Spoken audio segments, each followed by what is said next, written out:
What's up, my fellow intellectuals? So this is gonna be my first ever YouTube video. So if I sound like a socially awkward loser, it's because I am one. Today we're gonna be playing the Arcana. The Arcana came out in 2016 and it's a mystic romance game, and it's, according to Google, it's a luxurious and interactive visual story and Otome-inspired dating sim for iOS and Android. So I played it when it first came out, and I think they've actually made some changes to the Prologue, and I don't really remember the story that I played previously. Previously I played Ezra, and yeah, I think I liked it. I don't know. I'm just excited to try this again and see the changes that they've made, so let's just get into it, right? Chapter 1, The Magician. My name is Val. I am a student of the magical arts. I live and train in the city of Vesuvia? What the fuck? How do you say this? Vesuvia. Yeah. Tonight, the evening fog is thick, blanketing the street in an ethereal, milky glow. I linger at the window to appreciate the tranquil scene before drawing the curtains shut.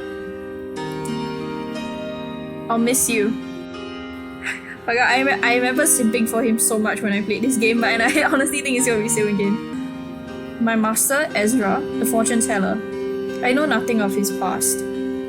Yet, he's taught me all I know of magic. Must you leave tonight? Okay, let me try to do his voice. It's the dead of it's the dead of a moonless night. The right time for beginning a journey. His eyes twinkle in the low lamplight. Here, take this. For you to play around with while I'm gone. A gift? How unusual. Kinda sus. A tarot deck. That's the last thing I expected him to give me. The tarot deck is Ezra's own creation, imbued with great power. Okay, you think I'm ready, master? Or you think I want your creepy deck? Okay, I'm gonna be nice. I'm not normally nice, but I'm gonna be nice this time. You think I'm ready, master? You're still calling me that. Why is he blushing? I'm sorry, this is just weird. Like, he's blushing and it's making me blush. You know I can't answer that for you. You've made incredible progress, but you still won't let go of your dog. Do you think you're ready? So, why don't we ask cards, or why don't you ever answer my question? Bruh. Okay, why don't we ask the cards? Excellent suggestion. Is my Ezra voice good? I feel like it's really just my voice, but suckier. A few rays of starlight peek through the gauzy curtains. I really like the animation, or the drawings, or the visuals of the game is pretty cool. And obviously the soundtrack's amazing so far. It's been a while since we've practiced. Because I perfected it, or because you always got... Bruh, why is the second option always so mean? Okay, because I perfected it. But that sounds like being narcissistic. Sorry. Because I perfected it. Have you now? You really are gifted. I shouldn't have expected any less. Well then, let's see that perfect technique. He's definitely being super sarcastic. Oh, he's not? Okay, he's always going on about how powerful and gifted I am. His confidence is heartening, but I don't know where it comes from. When we sit down, something brushes along my ankle, smooth and cool. Oh? He reaches down from his seat, yes, and holds out his hand. A long purple serpent winds her way up his arm. She flicks her tongue at me. That's such a cute snake. It's false. Ezra's familiar. She's pleased to see me, I think. If we're all here, let's begin. I shuffle the deck. His gaze follows the cards as they slip through my fingers.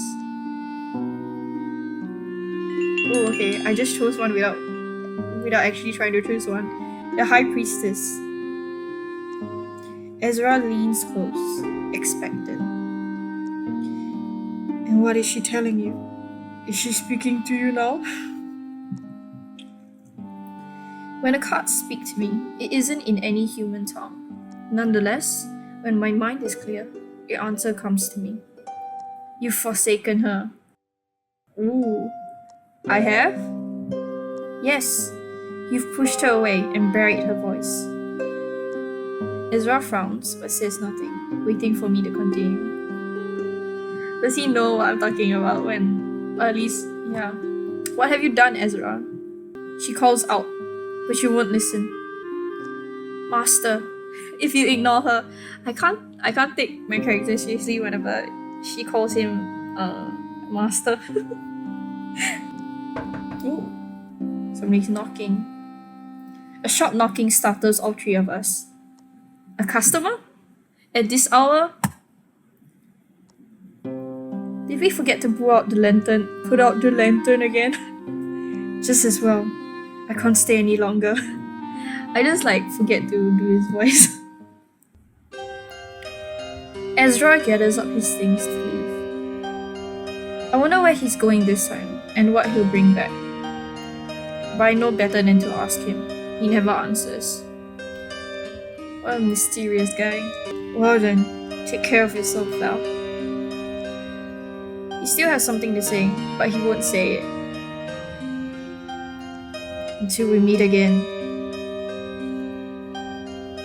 He parts the curtains soundlessly and sleeps out the back door. Ezra's barely left when the mystery new visitor knocks again. Impatient by the sound of it. So, lock the door, I'll just open the door. I open the door. The figure steps inside and begins to unwind the shawl from their neck. Forgive me for the hour, but I'll not suffer another sleepless night. That's how I imagine she sounds like really prim and proper, at least from the way that she looks. The arrogant cloth slips away, revealing the visitor's face. Oh, okay, it's just her face, never mind. At the sight of her, my heart leaps in my throat. Bruh, that sound effect was unnecessary. The Countess Nadia, here in my shop, in the dead of night. Please, you must read the cards for me. I feel like I can do Nadia's voice better. You've come to the wrong place. How is that even an option? Okay, you've come to the right place. The Countess relaxes ever so slightly, her gaze sweeping over the shop. So I'm told, your reputation precedes you. Beggars and nobles alike, the people of this name whisper your name and wonder. Though, in my dream, you were different. No matter, I come with a proposal. Okay, so I can a dream or a dream. I want to ask her about it. Dream? Yes, an unwelcome ability I have come to possess. My dreams are haunted by visions of a future waiting to unfold. But the future I saw, the one that brought me to you, is one I will not allow to pass. Ooh, she looks angry, okay? So she can see into the future, that's interesting. What's this proposal? Are you nervous, perhaps? You needn't be. I require very little of you. I don't know if she tried to be nicer or she sounds like a bit condescending, I can't tell. Come to the palace and be my guest for a short while. You will be afforded every luxury, of course. I ask only that you bring your skill and the Arcana. The Arcana, she must be talking about Ezra's tarot deck. I will alert the guards to expect you tomorrow. But before that, I want to see these talents of yours myself. Shall we do a reading? Yes, we shall. Under her imperious gaze, I usher her to the humble back room. The Countess seats herself across from me. Her gaze darts around the small space before falling on the cards on the table between us. As I shuffle the deck, she folds her hands before her and closes her eyes. I love how they are already setting up the story so early in the game. It's already intriguing. Okay, time to actually choose the cards this time instead of just tapping the screen randomly. Yeah, I'll go for the bottom one. The Magician. Okay. She peers down at the card, studying its face. How very appropriate. And what does the Magician hold for me? My mind is clear, and the answer comes to me as easily as ever. You have a plan. One that's important to you. And should I set it in motion? Her eyes pierce me, flashing brilliantly in the lamplight. Flashing brilliantly in the lamplight. Okay. Yes. Now is the time to act. Everything has fallen into place. Say no more. Abruptly, she stands, giving the card one last glance. She throws back the curtain, striding back into the shop proper. Okay.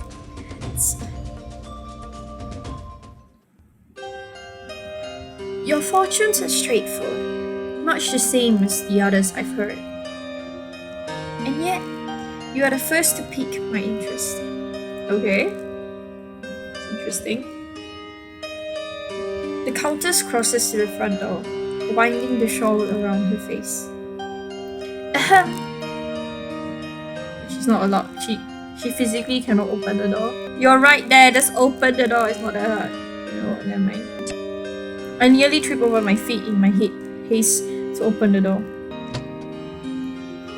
The Countess merely looks amused. Bruh, I just helped her open the door and now she's like laughing at me. It's not good. I will see you tomorrow then, at the palace. Pleasant dreams.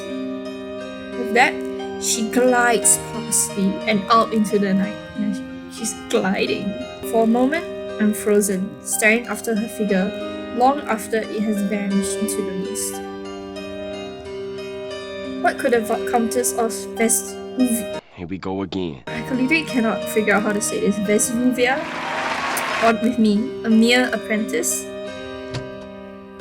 Or the top of my reputation? Could it be that she mistook me for Ezra? I'm still mulling it over when I hear a harsh, muffled voice. Strange hours. Okay, then I need to do a different voice. Cause what voice should I do? Okay, let me think. Strange hours. Strange hours. I need to get onto this. Okay. Strange hours for a shop to keep. He's supposed to have a harsh voice, right? Who said that? Okay, that's kind of creepy. My gaze darts around the shop, chasing shadows in the dark. Behind you.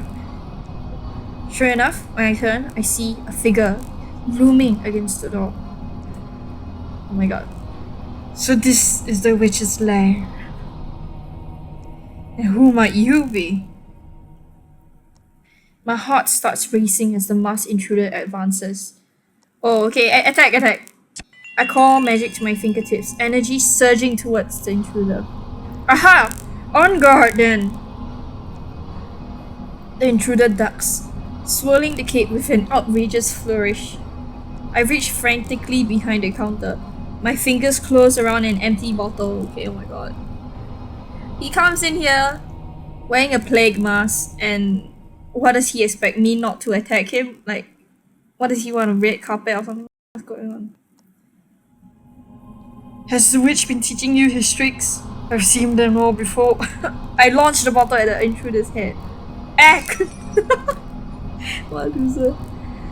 Knocked loose by the blow, the stranger's mask clatters to the floor. You do have guts. Oh, okay. Bruh, I just threw a bottle at your head. You can't literally be bleeding from that. So he's wearing, like, obviously a plague mask. I think we've all seen this before. I've always been interested into, like, the setting of this game, like when it took place. Cause like, if it came out around the time when they had the plague, I have no idea when the plague was, but the plague was really bad, right? Or like, is this in its own timeline, like separate from the Earth that we know? I don't know why I'm trying to make it seem like so important. Right? It's just interesting to think about. My racing heart stops when he lifts his gaze to mine. I know his face. I've seen it on wanted posters all over the city. But his name eludes me. He's a bad boy. Quickly now! Where's the witch? I glare up at him, speaking through gritted teeth. Master Ezra's gone. I don't know where. I find it very interesting that he's calling Ezra a witch instead of a wizard, because I thought, because a witch is normally more associated with females, right? And then he's calling Ezra a witch. I don't know. You're a wizard, Ezra. Intruder wipes at his bloodied brow. Is that so? Well, no sense in wasting the visit. You're a fortune teller, aren't you? Tell me my fortune, and I'll leave you in peace. It's like literally holding me against my will, okay? Why is the music suddenly like all jolly and everything? It's not good. What? It is what the room in the back is for, isn't it? I give a hesitant nod, unsure of the motives for his odd request. After you, then. He's literally not giving me any choice at all. Like, he just broke in and then now he's like, okay, give me a reading. He drops himself into the reading chair, looming over the table. Go on. Don't be shy. I don't know your name. My name? For your reading. I need to know your name. Oh. Right, yes. Of course. Why are you blushing? What? You can call me Julian. Hesitantly, I take my seat, his eyes tracking my every move. Okay, I'll choose the top right one. Ooh. As soon as the card is flipped, my mind starts racing. Death! The card whispers to me, but before I can understand it, Julian interrupts. Death? Death? He barks with uncontrollable laughter. He turns away from me and the cards, raising his eyes to the heavens. Death cast her gaze on this wretch and turned away. She has no interest in an abomination like me. I literally can't do his voice. I feel like I'm gonna... Blech. He strides out of the back room without a backward glance. He's striding. So Nadia glides and he's striding. Overcome with confusion, I follow at his heels. Wait! That's not what death means. It's... But Julian heaves a heartfelt sigh, shaking his head. No. My fate is sealed. But you've been hospitable, so I'll let you in on a secret. Your rich friend will be back for you. He's taught you his tricks. He's implying that Ezra's not coming back for me? What? You may even say that he cares for you. I am 100% not doing his voice justice. He lifts his mask from the floor, staring into its glassy red eyes. Well, when he returns, seek me out for your own sake. Don't let him fool you, shopkeep. After giving me a long, hard look, he fixes his mask in place. Well then, the hour is late and I'm out of time. With a swirl of his great black cape, he throws the door open. Why is everyone in this game so far so dramatic? He slams shut behind him as he disappears into the early morning fog. I almost did his voice for reading this, but on accident.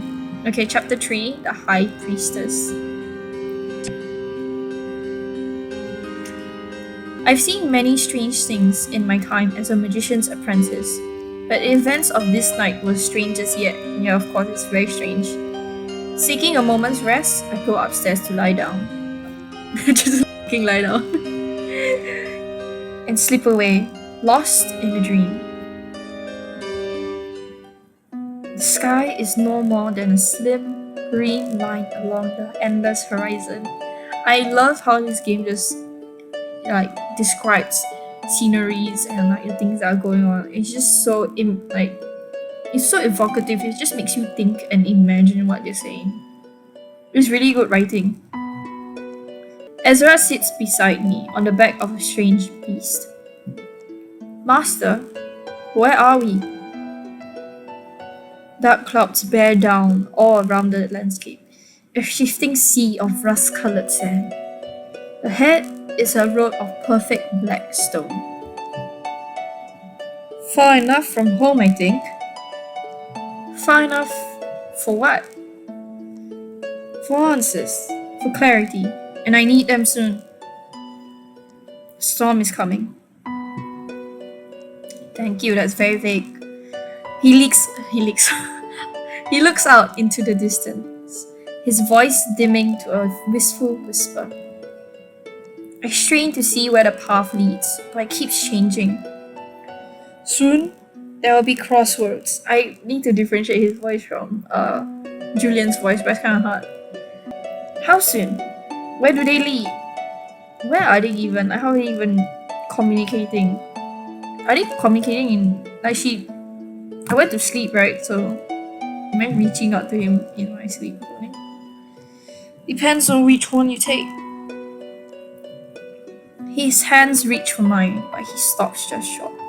But then it also brings into question is this a dream, or am I talking to him in my sleep and he's talking to me in his sleep? That's very interesting to think about, what's going on here. The sands rise all around us on a chilly wind, blotting out the sky. For now, Val, rest. I fall into a dreamless slumber. When I wake, dawn light is filtering through the dusty windows. I spend the early hours preparing my things, casting wild shadows on the walls. I am to meet the countess at the palace for some unknown purpose. I throw on a travelling cloak and hurry outside, dragging the heavy door shut behind me. After last night's intrusion, I turn the first lock, and then the second, and the third. Almost satisfied, I press my right hand to the door and whisper a cross-me-not spell. White walls glow deep within the door, slowly fading into the green. I'm about to leave when the hair at the nape of my neck rises in alarm. Someone is right beside me, a dark shape looming in the alley. Ooh, the music just got really intense. Okay. Oh, okay. The form is certainly human, though enormous in size. Where's your shirt, bro? Okay, that's a chain around his neck. Oh, this is really intense gaze, okay. Their flesh is scored with scars, clean and jagged, shallow and deep. Yeah, I can see that. Shrouded in a pile of weather-beaten furs, it's hard to make out the face. They are definitely watching me. Yeah, I feel very watched right now. They stand between me and the road to the palace. Can you walk past, or can you move? I'm just gonna walk past because I don't think we should engage right now. It's kind of scary. I take a step forward, watching the figure cautiously. Stormy green eyes follow my movements as I enter the alley, but the stranger makes no move. Bro, that's kind of creepy. Please stop. A voice like distant thunder rumbles from beneath their robes. Distant thunder? How am I gonna do a distant thunder voice? You are in grave danger. That's my distant thunder voice. The earthy sense of mirth washes over me and I stop in my tracks. He will return, uninvited. He will offer you a gift when you need it most. Who is he? Turn it away, or you will fall into his hand. Just like the rest of us. Ooh, okay, that's really ominous. Okay, so Ezra said a storm is coming. Nadia also seems like she's waiting for something to happen in the future, and she's trying to avoid it. It just seems like all around, all the characters are telling us that something bad is gonna happen. I blink, trying to process what I just heard. There's shuffling behind me, the dragging of rough cloth and chains. Chains. Ooh, kinky. And then, silence. I look up and down the foggy alley. I left the shop, and then... Wasn't someone else here just now? Wait, what? What a second? Wait a second. I shake off the fading thought. I don't have time to dawdle. The countess is expecting me. So did I literally just forget what happened? And what's the point of giving me a warning? Wait, I'm so confused. Exhaling deeply, I continue toward the narrow, mossy steps to the marketplace. It's early, and yet the marketplace is already wide awake. Oh my god, look at this. Look at the sun streaming through the screen. Not through the screen, but on the screen? I don't know. All around me are the sounds of bartering, laughter, vendors hawking their wares. A voice I know well calls out to me over the sea of noise. Val, have you eaten? I've got that pumpkin loaf you like in the oven. Won't be long now. Okay. Come, sit down, talk for a while. I sniff the air, and my stomach twists in hunger. Then again, I should be careful of the time. Stay for the bread, girl. You know, I'm staying for the bread, okay? I don't food is more important than anything, okay? The baker's son's speckled face lights up with a broad smile. He leads me into the booth, and a warm, spicy scent surrounds me. As I settle against the back wall, he offers me a steaming tin cup. And where is Ezra?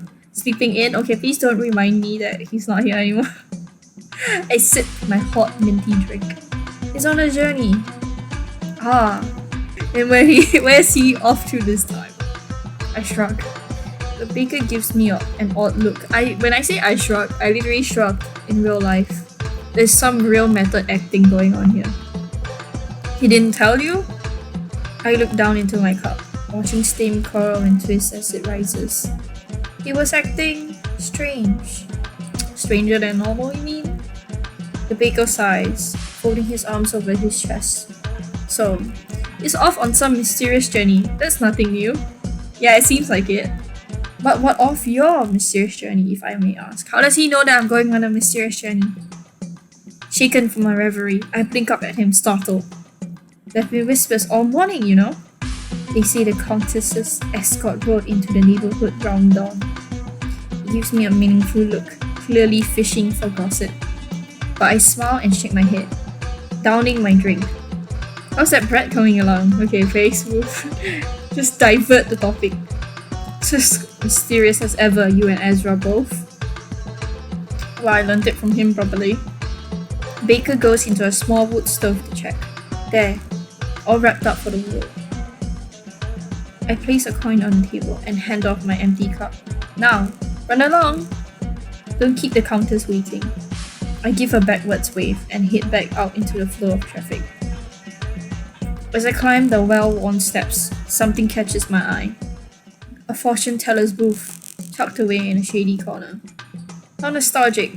Ezra once operated out of a place just like it. As I'm lost in my musings, a patron emerges from the booth. Lucky numbers, check. Groceries. I don't notice them backing into me until we crash into each other. Eck! Is that what he sounds like? The impact makes me stumble, teetering on the edge of a step. It also upsets the basket balanced on the stranger's hip, which sends a dozen pomegranates rolling down the stairs. Ooh, okay, so we know. Oh, perfect! As if I wasn't already late.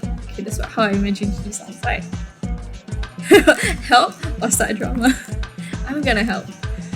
I drop into a crouch beside the stranger to help. I spot a pomegranate as it's about to be stomped under a stray hoof and swipe it at the last second.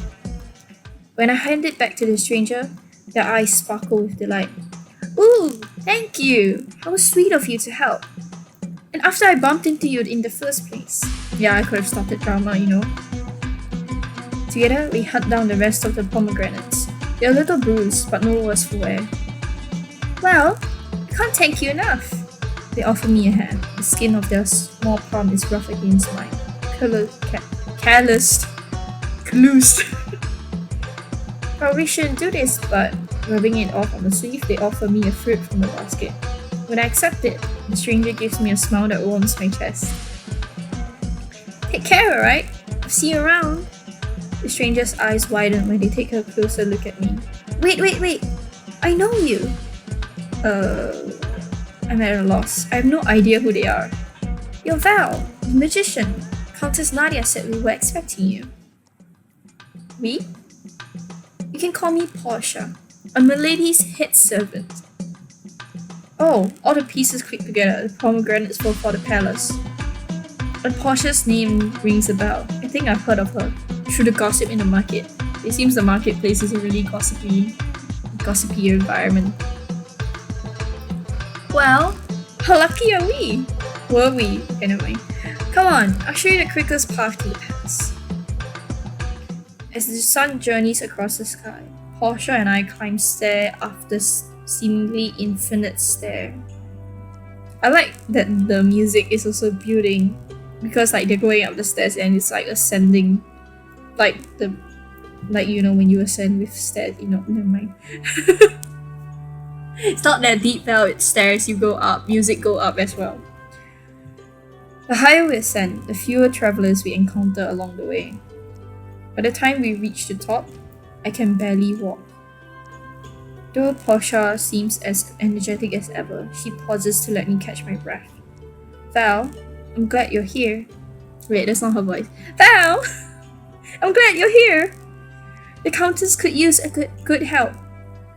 And you look like a good sort to me. Wonder what she would have said if I started drama. When we reach the palace, it's near dark. Before me is the towering gate of twisted iron. Beyond that, the palace rises in a swirl of glittering spires. The castle reminds me a lot of like, you know, Disney, all those castles out there. Kinda reminds me a little bit of Jasmine's castle. I was trying to remember her name. Two guards stand on either side of the gate. Their eyes glint at me from behind their helmets. But they lower their weapons when they see Portia. Ooh, okay, nice. Ludovico, Ludmilla, this is Val. She'll be saying as our guest. Wait, that's not her voice. Never mind. Val, Ludovico, and Ludmilla. What kind of names are that? Ludovico and Ludmilla. The guards nod at me, their stiff posture relaxing. In unison, they push open the heavy iron gate. After you, Val. The gate slams shut behind me, and there is no turning back. Portia leads me across a long, steep bridge. Some kind of eel twists through the swirling waters below, glowing like a bloodless ghost. Okay, that's just... Ugh. Portia tugs on my arm, leading me away from the edge of the bridge.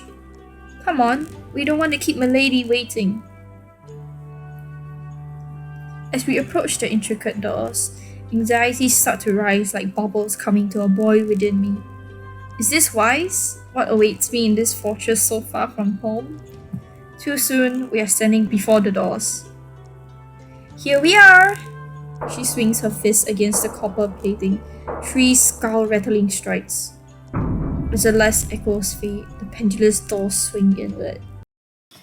That's it for chapter 1 and 2 of the prologue. If you want to hear more of my lovely voice, please check out the next couple of chapters for paid choices. Remember to smash the like button like I smashed your mom, annihilate the subscribe button, and caress the bell. Bye!